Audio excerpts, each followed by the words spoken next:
Подкаст «Поставили-сняли». Мы говорим о кино, белорусском искусстве, истории и современности, обсуждаем важное и ищем ответы. Кино могло обойтись без звуков, кино могло обойтись без диалогов, но кино никогда не могло обойтись без музыки. Если режиссер человек такой тонкий, то он же не будет говорить, что мне вот тут 3 минуты марша, а здесь 1,5 минуты чего-то. Я должен открывать или помогать режиссеру, чтобы он там что-то такое почувствовал. Он говорил, я могу себе позволить сочетание инструментов, которые я не могу себе позволить ни в балете, ни в симфонии. Это кино. Калі мелодыя і асобны інструмент датычацца канкрэтнага персанажа, мы атрымоўваем шматгалосую і велічэзную па эмацыйнаму ўздзеянню музычную палітру. Добрый день, мы продолжаем подкасты «Поставили-сняли». Продолжаем говорить о кино. Продолжаем сегодня немножко не точно. Мы завершаем очередной сезон наших подкастов. Может быть, поэтому решили поговорить о музыке. Музыке, конечно, в кино белорусском. Дать вам послушать короткие фрагменты красивых мелодий, которые появились и живут до сих пор в белорусских фильмах. Уверена, это даст возможность вспомнить нам людей ярких, талантливых, которые работали в кино, музыкантов, композиторов, звукорежиссеров, режиссеров. Мы – это я, Ирина Демьянова, и в нашем разговоре о музыке сегодня примут участие режиссеры Владимир Орлов, Андрей Кудиненко, звукорежиссер Евгений Рогозин и композитор Владимир Кондрусевич. Итак, музыка в кино. Надо сказать, что кино начиналось как немое, это всем известно. Кино могло обойтись без звуков, кино могло обойтись без диалогов, но кино никогда не могло обойтись без музыки. В так называемый немой период кинематографа во всех залах, где демонстрировались фильмы, звучала музыка, причем живая музыка. Сегодня молодые киноведы, историки кино пишут, что в первую очередь это было для того сделано, чтобы заглушить громкий звук работающих проекторов, кинопроекторов. Но нам хочется верить, что в этом была еще и какая-то своя мистическая связь. Надо сказать, что топерами, а именно так называли музыкантов, которые сопровождали фильмы на экране, были подчас очень неожиданные фигуры. Например, топером в молодости работал Дмитрий Шостакович, будущий гениальный композитор. Топером работала Любовь Орлова, суперзвезда советского кино. И надо сказать, что этот опыт, эта практика не исчезла. Например, несколько лет назад историк кино Николай Изволов нашел неизвестный фильм гениального совершенно режиссера Дзиги Вертова. Документальный фильм, который был посвящен десятилетию Октябрьской революции. Фильм, конечно, не мой. Вместе с своими коллегами они его обнаружили, восстановили, и премьера состоялась на крупнейшем фестивале европейском документального кино в Амстердаме. Причем для этого премьерного показа группа американских музыкантов писала оригинальную музыку. И на премьеру приехала в Амстердам и сопровождала это кино. Но есть еще более экзотические примеры. Известный американский режиссер-документалист Готфри Реджо. Все, кто интересуется кино, знают совершенно гениальную его трилогию, которая называется «Катцы». Надо сказать, что путь его в кино был не коротким. Он стал работать с режиссером уже в очень таком серьезном возрасте. Воспитывался в религиозной семье и 14 лет провел в монастыре, приняв обет молчания. Так что такое слово, что такое звук и что такое музыка, я думаю, Готфри Реджо знает очень хорошо. Может быть, именно поэтому во всех больших 3 фильмах, трилогии, повторяю, «Катцы», нет ни единого слова. Когда монтировал Реджо свой первый фильм, он решил, что музыку может написать только Филипп Гласс. Композитор и минималист, к тому времени уже очень известный, знаменитый, можно сказать, категорически не писал музыку к кино. Тем не менее, Реджо взял с него слово и добился того, что Филипп Гласс пришел к нему в монтажную и стал смотреть изображение на экране, которое Готфри Реджо ему приготовил. Это был 3 варианта одного и того же небольшого эпизода. Каждый из них, из этих эпизодов, сопровождался разной музыкой. И последний, конечно, сопровождался музыкой Филиппа Гласса. Когда закончился просмотр, Реджо обратился к Глассу и сказал: ну вот вы видите, вы же сами понимаете, что с вашей музыкой этот материал выглядит лучше всего. И Гласс пишет, что именно тогда я понял, что буду с ним работать. Но дальше больше.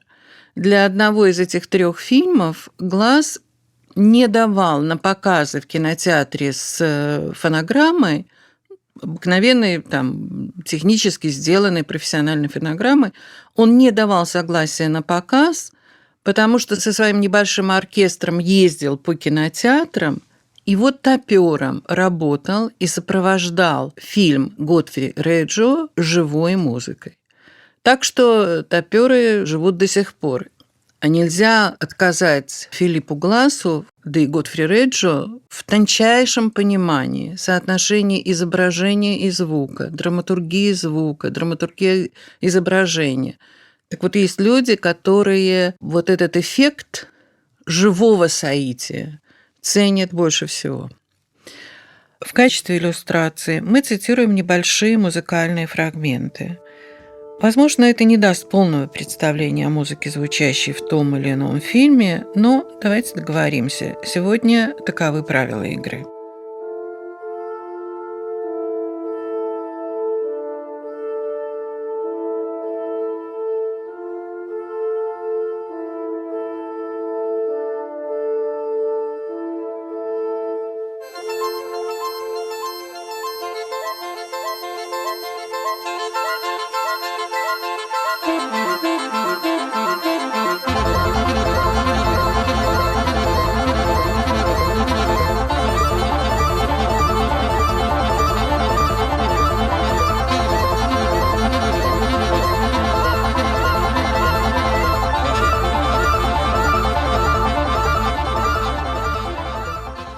Ну, если мы перейдем к музыке в белорусском кино, а именно об этом нам хочется поговорить подробнее сегодня, то надо сказать откровенно, что музыка в белорусское кино приходила трудно.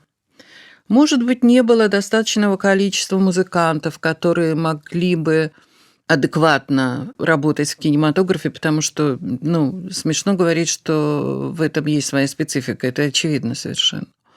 Были какие-то яркие запоминающиеся эпизоды, но чаще всего они были связаны с песнями, которые звучали в кино.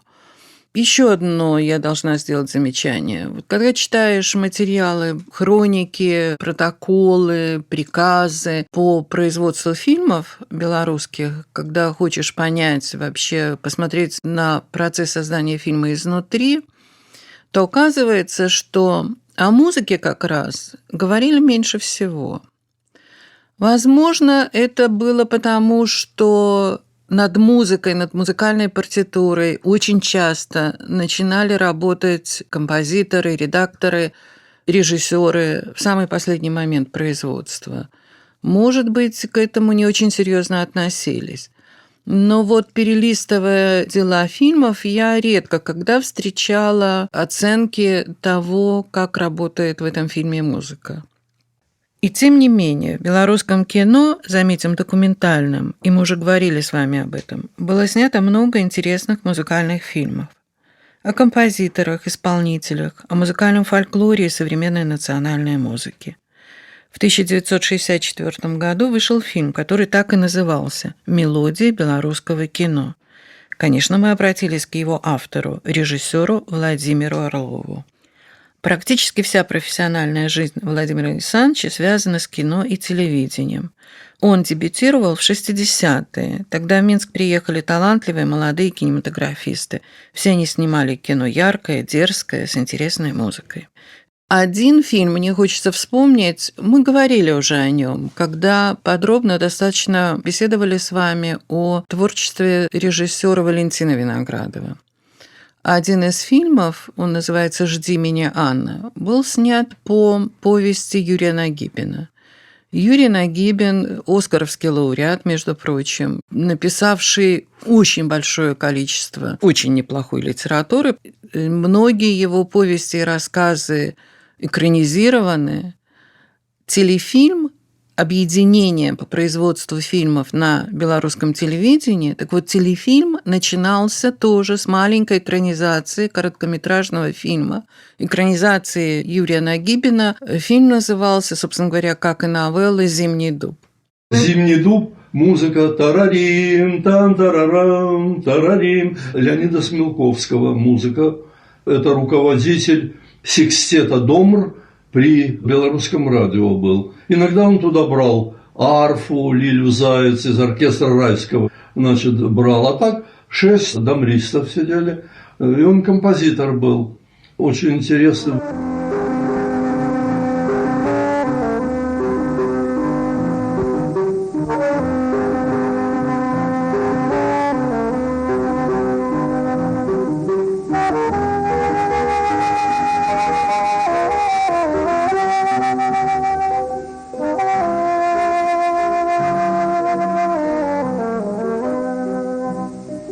«Жди меня, Анна». На этот фильм, как на любой другой Виноградова, очень сильно нападали, мягко говоря. Значит, там меняли монтажеров, редактор писал гневное письмо. Он меня ни во что не ставит, я отказываюсь, я ухожу с фильма и так далее, и так далее. И Нагибин защищал это кино. Причем в какой аргументации? Он в одном письме на имя директора студии, он говорит, я не могу присутствовать, пишет, я не могу присутствовать на худсовете, потому что я уезжаю, но я должен защитить это кино. После «Председателя» это еще один мой фильм, которым я дорожу больше всего. Вот это меня потрясло. Это первое обстоятельство. Но это в протоколах фильма. Это вот первое обстоятельство. И второе, он, Нагибин, на одном из худсоветов просто там 2 предложениями пишет, что мне очень понравилась музыка в фильме. Что там за музыка в фильме? Композитора не было на этом фильме. Был музыкальный оформитель Борис Шангин. Почему я задала вам этот вопрос? И каково было вот оформление этого фильма? Значит, «Жди меня, Анна» или «Далеко от войны» – это жизнь речного порта в тыловом городе, главная героиня, грубоватая, местами пошловатая, детдомовка, мать-одиночка, встречается с корреспондентом, который приезжает писать о ней очерк, и у них начинаются взаимоотношения. На этом фильме, на такую тему, он начинается с длинной-длинной панорамы, потрясающе снятой Марухиным, на которой звучит Рахманинов.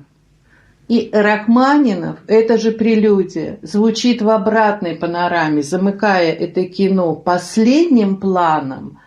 Потрясающая панорама по портретам старых, больных, не очень старых теток, которые работают как мужики в этом порту.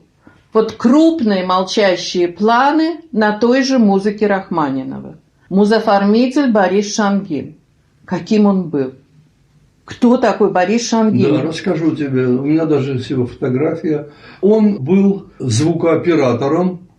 Тогда не было понятия звукорежиссера. Звукооператором у нас на телевидении. На начале телевидения. Вообще он сам был человек с очень тонким вкусом, с прекрасным слухом, очень малословный. И первые мои фильмы на телефильме, он был просто оформителем. Но потом лучшие звукооператоры телевидения, телефильма, Шангин, ушли туда. Туда это на Беларуси? На Беларусьфильм.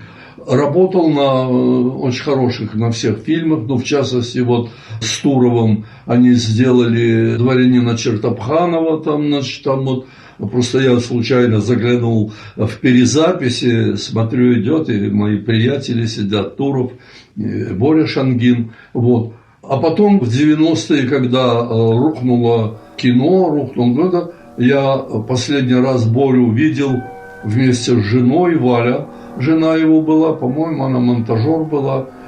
Я их увидел на Комаровке, продающими яблоки собственного сада.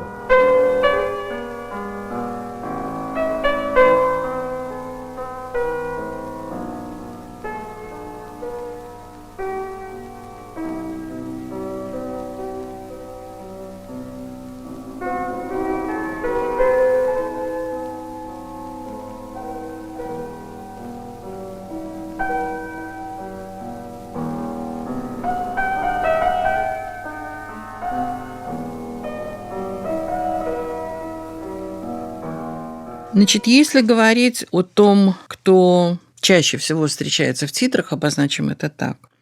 Конечно, тут не тот случай, когда алгеброй надо поверить гармонию. Больше всех, пожалуй, работал Евгений Александрович Глебов в качестве композитора, приглашенного на тот или иной фильм. Человек он уникального дарования, скажем так, который выучился музыкальной грамоте, уже будучи в очень серьезном взрослом возрасте, уже после техникума, работая на железной дороге. Поступил в консерваторию. У ректора консерватории просил разрешения заниматься по воскресеньям, потому что ему нужно было восстанавливать пробелы, которые были совершенно естественным образом у него в профессиональной сфере. И стал одним из самых ярких вообще белорусских композиторов национальной музыки. Музыку он написал, мы с ним начали считать, сколько он написал музыки к фильмам. Мы досчитали до 40 и бросили потом. Потому что, например, только к 6 моим первым фильмам, художественному и документальному, он написал музыку. Он говорил: ты понимаешь, чем мне нравится кино? Говорит, я там могу себе позволить сочетание, сбор пачки инструментов, которые я не могу себе позволить ни в балете, ни в симфонии. Это кино, понимаешь? Захочу, там один барабан будет стучать, захочу, один фагот будет играть там. И, конечно, он очень гордился, это, по-моему, был его первый фильм «Третья ракета».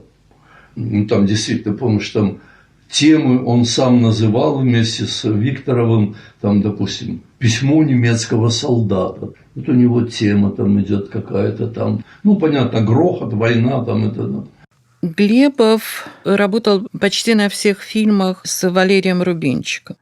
И самый знаменитый из этих фильмов и мелодия, которая звучит в финале, это, конечно, фильм «Дикая охота короля Стаха» по роману Короткевич. Но надо сказать, что Рубинчик начинал не с этого фильма. Первым его большим фильмом был фильм «Могила льва». «Могила льва» по купаловской поэме оказалась такой очень драматической биографией в жизни Рубинчика. Он до конца дней не мог избавиться от этого такого серьезного опыта и говорил о том, что я бы меньше всего хотел, чтобы рядом с этим фильмом стояло мое имя. Опять же, если возвращаешься к документам, к протоколам, то понимаешь, что фильм этот шел чрезвычайно сложно. Менялись трактовки главных героев, отказывали в вызове тех или иных актеров, приглашении их на главные роли и так далее, и так далее. В результате чуть не отстранили Рубинчика от работы, перемонтировали. Но любопытно, что при том, что и Рубинчик, и Глебов уже были знакомы, и Рубинчик знал уровень профессиональный Глебова, он не пригласил его в качестве композитора на фильм «Могилу льва». Расхождения были у Глебова и Рубинчика очень серьезные в части трактовки главного героя.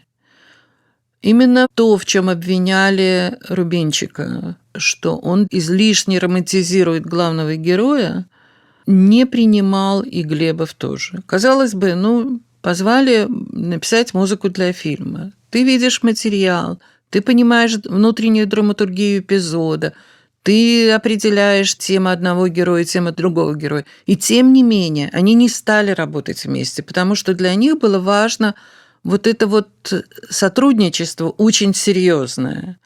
Вот именно так, друг с другом, вместе, не такт за тактом, но мелодия за мелодией, находя общий язык по звучанию каких-то отдельных эпизодов, они работали на «Дикой охоте короля Стаха». А Глебов вот был мелодист, он Рубинчику говорил: Валера, ну вот напойте примерно, что вы хотите. Рубинчик говорил: Евгений Александрович, вы будете смеяться. Ну, может, буду смеяться, ну, напой. Рубинчик что-то напевал ему, и Глебов подбирал, говорил: ну, вот примерно так. Нет, Евгений Александрович, а вот если, ну, и так далее. В общем, шла такая вот работа.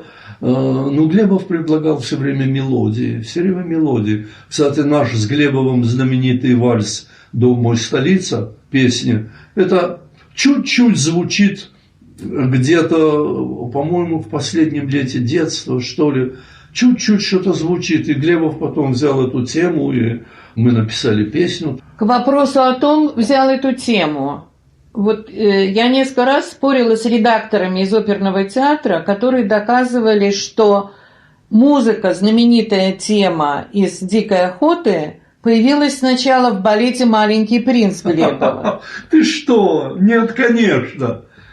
Там в «Маленьком принце» звучит мелодия из последнего лета детства, так называемая тема часов 20-го года.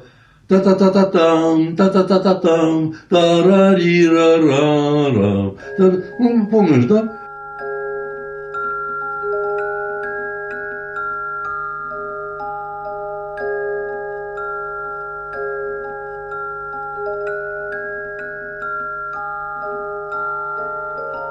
Это вот называется тема часов 20-го года. Вот так они, Глебов с Рубинчиком, ее назвали. Она вошла в балет.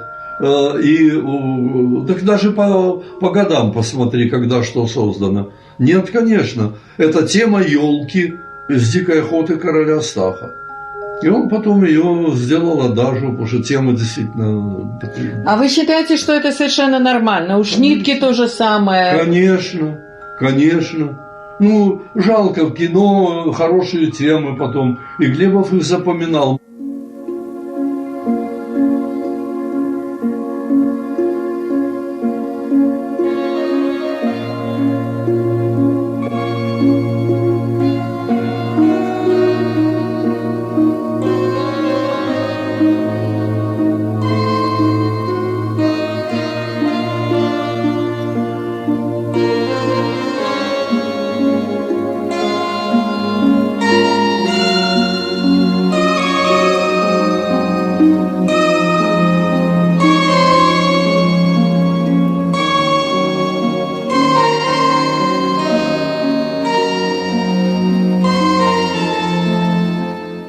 Режиссер Юрий Кивалов, который не раз работал в группе Валерия Рубинчика, вспоминал, как шла работа над музыкой в «Дикой охоте».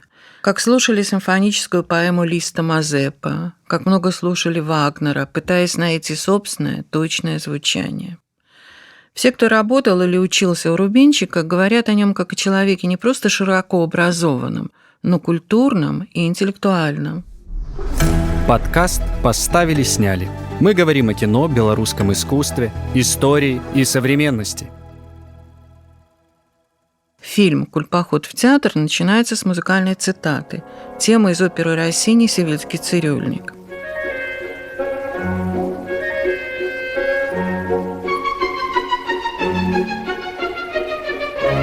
Радостная и игривая, она должна была не просто передать зрителю веселое настроение, точнее, совсем не для этого.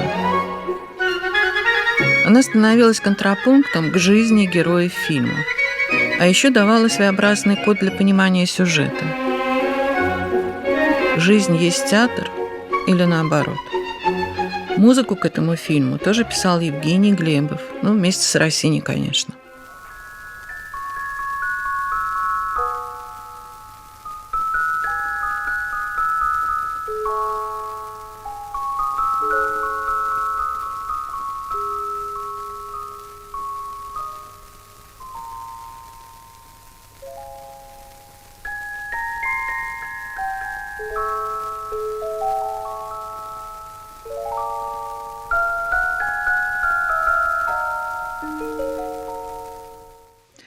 Шандор Калаш, и мы уже однажды его вспоминали, когда говорили о музыке в документальном кино, написал музыку к 2 фильмам игровым, которые снимал Леонид Мартынюк. Сегодня, к сожалению, забытый режиссер. Вот 2 фильма, которые называются «Семейные обстоятельства» и фильм очень любопытный, экранизация повести Янки Мавра «Полесские Робинзоны». Их всего этих экранизаций, мы недавно вспоминали об этом, было 3. Одна в 30-м году, вторая вот в 60-е, сделанная Мартынюком, и позже, спустя 30 лет, Сергей Сычев снял еще один фильм по повести «Полесские Робинзоны». Так вот, Шандор Калаш написал музыку к «Неоткрытым островам», экранизации 60-х. Сделал его Леонид Мартынюк. Режиссер сегодня забытый. Это вот к вопросу о том, каким драматическим образом иногда складываются судьбы режиссеров. При всей видимости такой красивой обложки, за несколько лет до ухода я разговаривала с Леонидом Мартынюком. Какие-то вещи, которые касались истории кино, меня интересовали. И уже потом пожалела, что задала ему этот вопрос, потому что он так разволновался, не мог остановиться.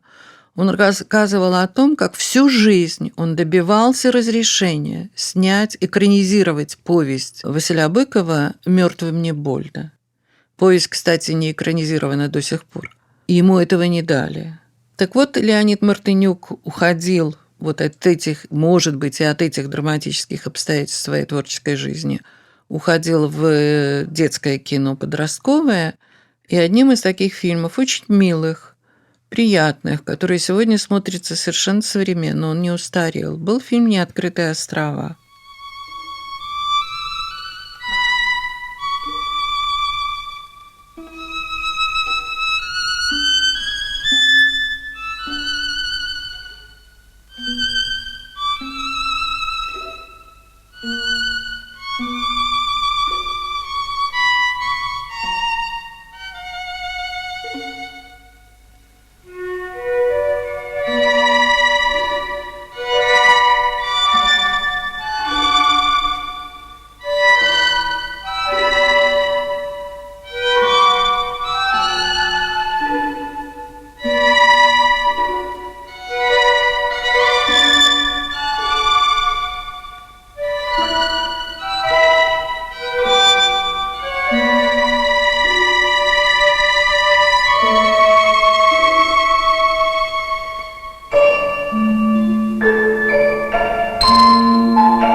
Но в титрах возле слова «композитор» стоит аж 3 имени.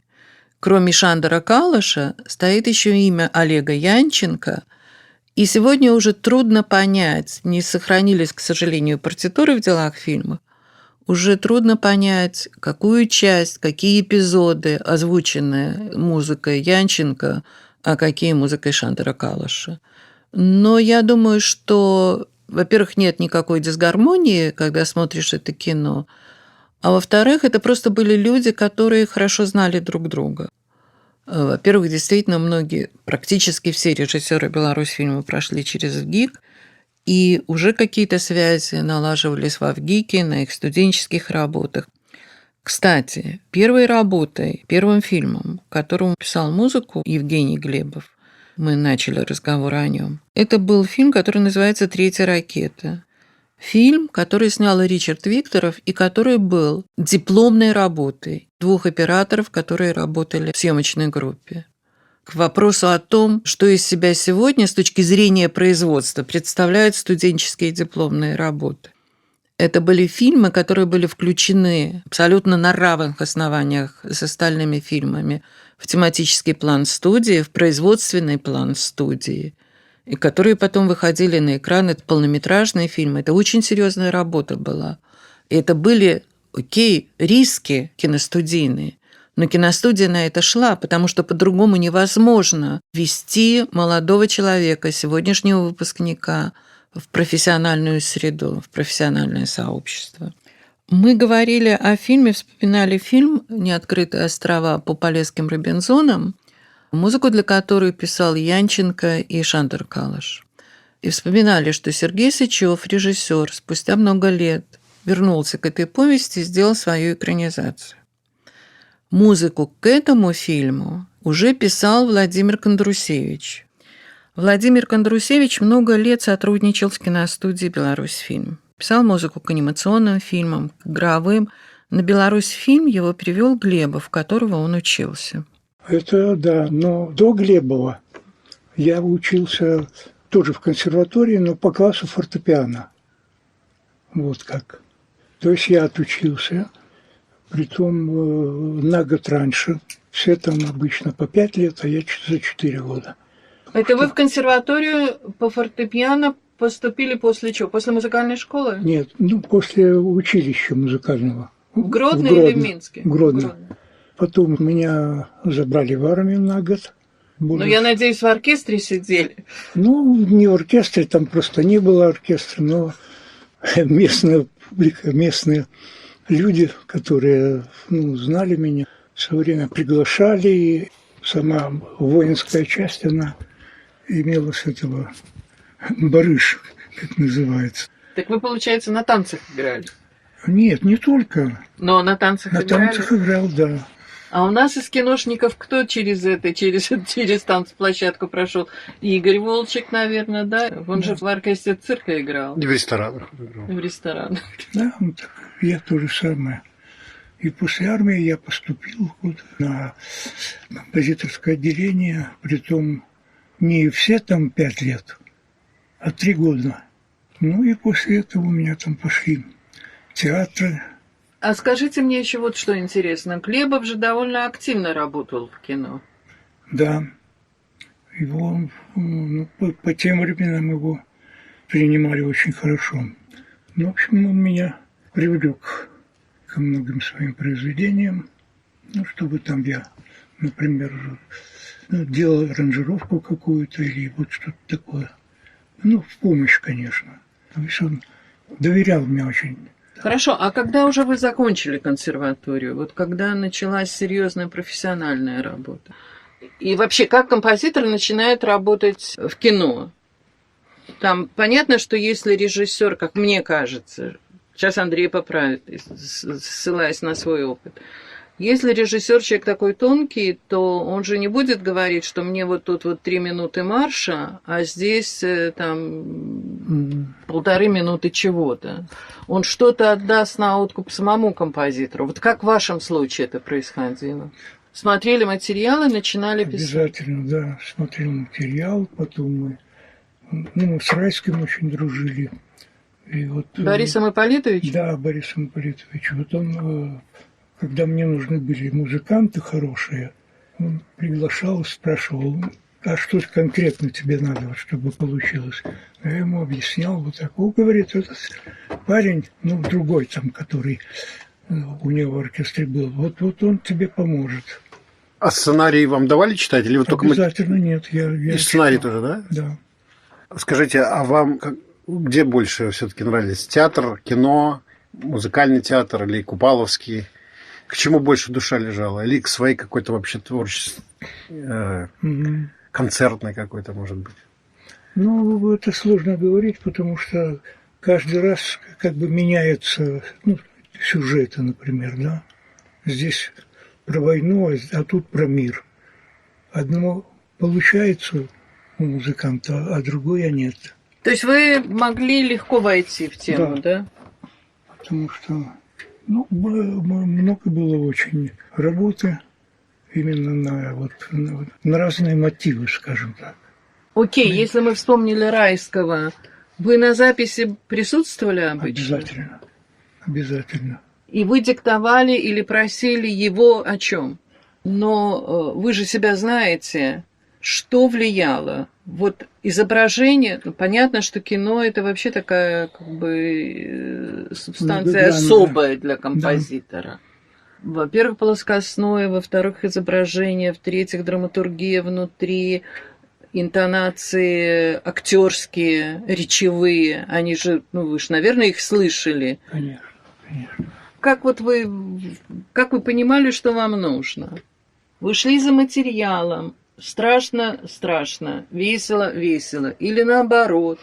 Ну, это же зависит от того, что на экране и как это, что требуется по характеру. Ну ладно.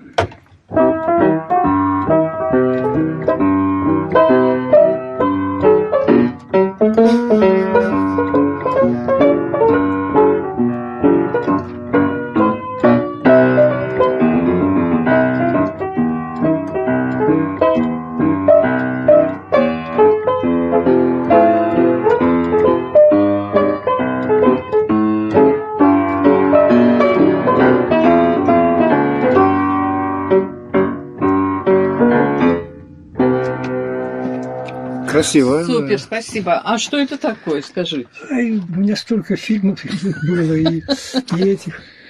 А скажите, а для кино важно написать какой-то лейтмотив, какую-то мелодию взять? Ну, все Или по-разному бывает? Где-то там нужна такая динамика, где бегают все, и да, есть где они там плачут. Ну, в общем, в таком духе.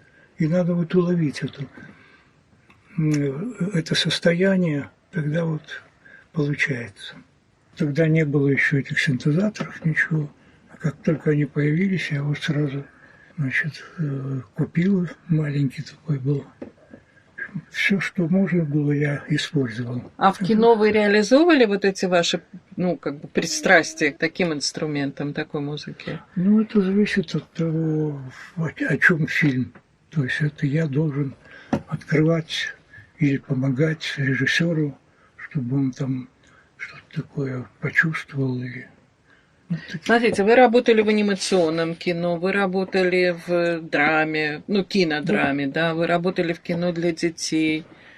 В оперном театре опера была, в музыкальном театре тоже мюзикл. Скажите, а вот в кино белорусском, в истории нет таких киномюзиклов ярких? Нет, по тем временам не было. Почему вы говорите по тем временам? Ну, потому что еще только-только зарождалась вот эта вот жанр. Да, жанр.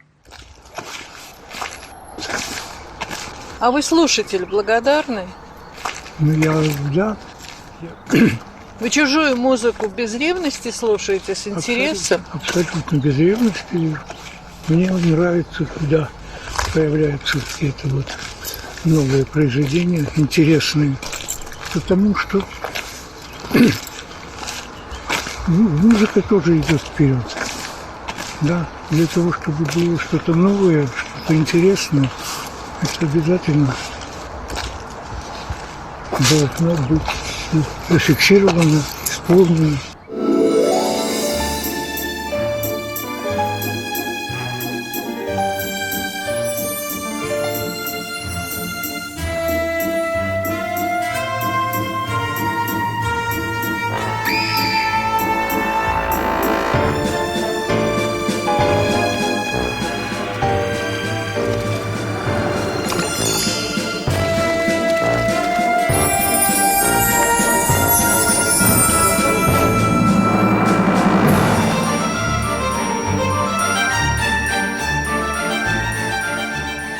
Прозвучал фрагмент из фильма «Кентервилийское привидение». Звукорежиссером на этой картине был Евгений Рогозин, профессионал высокого класса, человек тонкой музыкальной культуры. Вот его оценки того, как работает в кино Владимир Кондрусевич. Так сталася, што з Владимиром Петровичем Кондрусевичем мы упершыню пазнаёміліся напрыканцы 90-х гадоў падчас працы ў мінскім тэатры юнага гледача. Больш за ўсё узгадваюцца спектаклі «Маленькі лорд Фонтлерой» і «Палачанка» выбітнага рэжысёра Андрэя Фёдоровича Андросіка, зразумела, з музыкай Владимира. І з першых сустрэч стала відавочна, якім неверагодным пачуццём драматургіі і пры гэтым увагай да персанажаў, да актораў, якія выконваюць гэтыя ролі, валодае гэты сціплы і інтэлігентны чалавек. Здзіўляла, як Уладзімір працуе з сучаснымі сродкамі меладызму, як лейтматывы і інструментальныя распрацоўкі – гэта калі мелодыя і асобны інструмент датычацца канкрэтнага персанажа. Як усё гэта сутыкаецца, пераклікаецца, часам аб'ядноўваецца.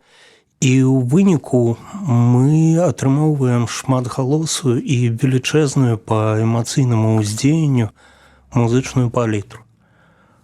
Увесь час здзіўляла і натхняла, наколькі арганічным і паслядоўным можа быць чалавек у жыцці і ў творчасці.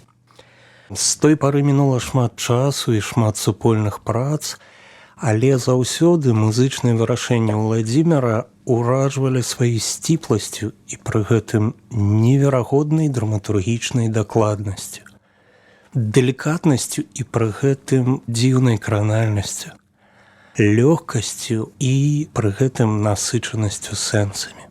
Действительно, музыка в кино не только и не столько усиливает эмоции, сколько добавляет смысл происходящему на экране. Она не всегда соглашается с изображением, часто спорит с ним, расширяя смысл происходящего. Мы уже один раз рассказывали о том, как интересно работал Олег Янченко в белорусском кино. Как после работы с Туровым «Люди на болоте» и «Дыхание грозы» он создал свою ораторию, как, работая над музыкой к фильму «Люди на болоте» вместе со звукорежиссером Басько, они объехали полбелоруссии, собирали аутентичный музыкальный фольклор, который потом такой естественной составной частью вошел в музыкальную партитуру этого фильма. Общепринято считать, что музыка в кино, может быть, чаще всего это так и бывает, добавляет каких-то эмоций, рисует атмосферу, в лучшем случае является там темой персонажей одного или другого. Но редко когда она является составной частью глубокой драматургии кино, трагических обстоятельств, о которых идет речь.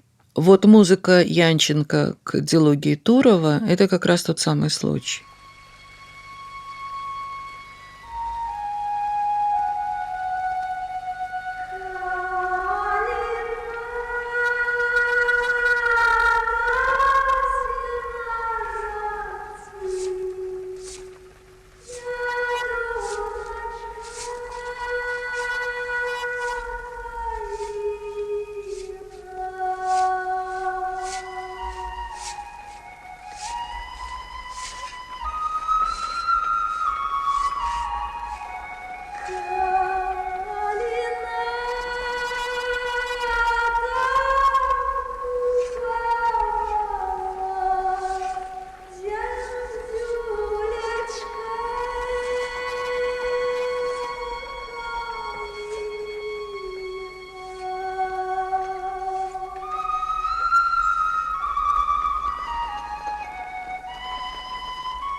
Женить бы их.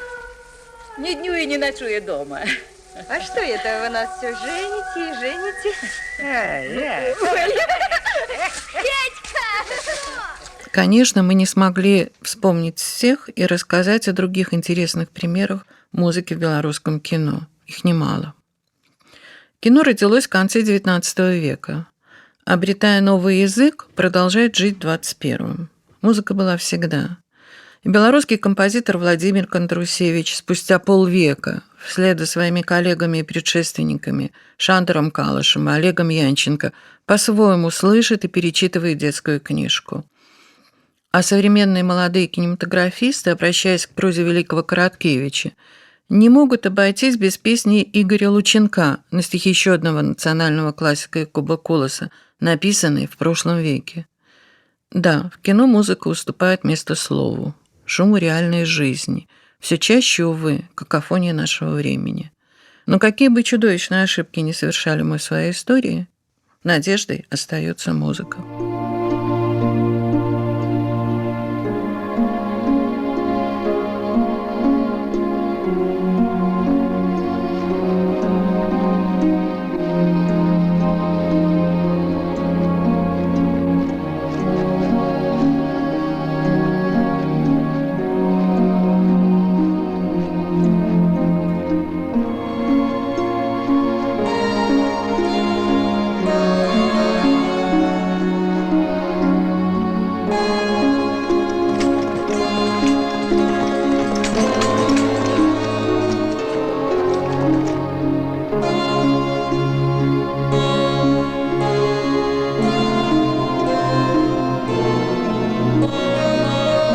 Вы слушали подкаст «Поставили, сняли». Мы говорили о музыке в белорусском кино. Спасибо, что провели это время с нами. До новых встреч.